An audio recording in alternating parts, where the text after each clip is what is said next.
트럼프 대통령은 호르무즈 해협 안쪽에서 폭발 사고가 난 한국 선박에 관한 질문에는 동문서답식으로 언급을 했습니다. 이란의 핵심 원유 수출 기지 하르그 섬에서는 원유가 바다에 대량 유출돼 퍼지는 모습이 포착돼 그 원인이 주목됩니다. 국제부 연결해 중동 상황 알아보겠습니다. 김종욱 기자, 먼저 트럼프 대통령의 발언부터 정리해 주시죠. 네, 트럼프 미국 대통령은 현지 시간 8일 백악관에서 취재진으로부터 중동 전쟁에 관해 여러 질문을 받았습니다.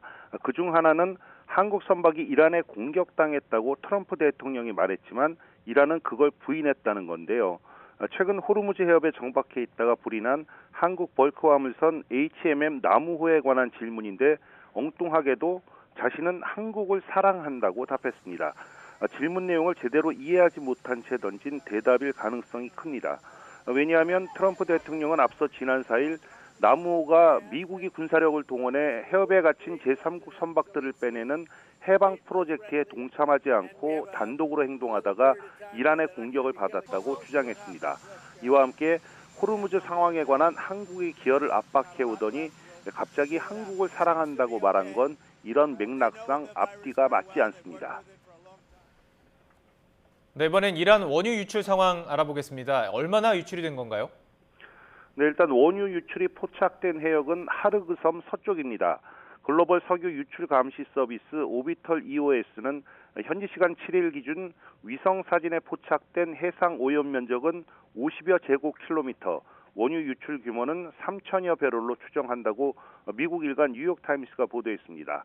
유출돼 바다 위에 떠 있는 원유는 남쪽 사우디아라비아 영해 방향으로 움직여 가고 있었다고 이 신문은 전했습니다.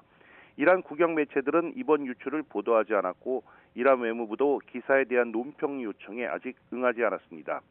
유출 원인으로는 원유 탱크나 파이프라인 손상 또는 저장시설 포화에 따른 유정이나 원유 생산시설 손상을 막기 위해 이란 당국이 고의로 방류했을 가능성 등이 제기됩니다.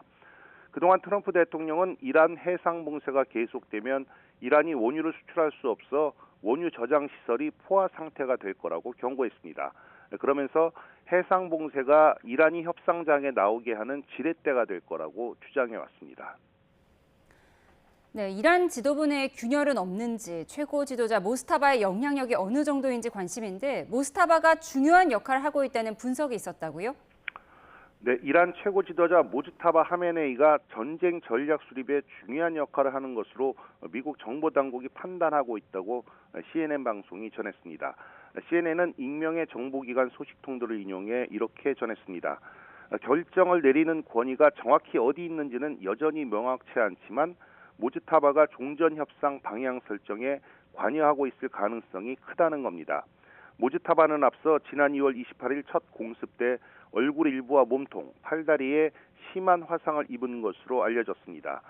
최근 외부와 소통할 때 전자기기를 전혀 쓰지 않고 직접 대면하거나 전가를 보내는 방식으로 소통하고 있다고 CNN은 설명했습니다. 지난 7일 폐쇄시켜야 한 이란 대통령은 최근 모즈타바와 2시간 반 동안 만나 대화했다고 공개하기도 했습니다. 다만 일부 소식통은 모즈타바가 협상 전략을 짜는 데 도움을 주고 있을 수는 있지만 실제 결정은 이슬람 혁명 수비대 고위 인사들과 갈리바프 국회의장이 협의해서 하고 있다고 말했습니다. 지금까지 국제부에서 전해드렸습니다.